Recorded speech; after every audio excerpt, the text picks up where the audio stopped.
ជំរាបសួរពុកម៉ែបងប្អូនចាថ្ងៃនេះដែរនាងខ្ញុំនាំអារម្មណ៍ពុកម៉ែបងប្អូនមកមើលក្នុងចំការចេកពងមុនចាបើមែនទែនទៅសម្រាប់ដំណាំចេកនេះមួយគឺងាយស្រួលដាំខ្លាំងមែនទែនជាពិសេសសម្រាប់ដំណាំចេកគឺយើងបានប្រមូលផលវិលជុំដោយសារតែចេកគឺវាមានកូនគឺយើងប្រមូលផលអត់ចេះអស់ទេឲ្យទៅបងប្អូនមើលថែចេកយើងកុំឲ្យមានកើតរោគក្រាកាលណាតែចេកយើងក្រាហើយបងប្អូនត្រូវតែគាស់ឬក៏កាប់វាយកទៅចោលឲ្យឆ្ងាយ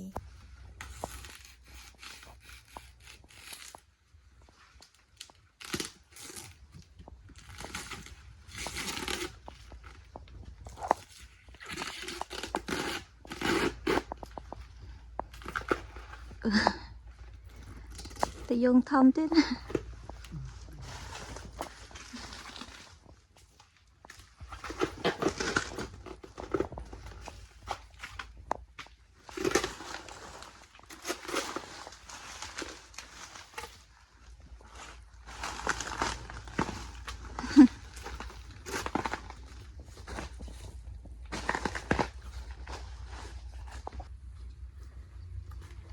pleasant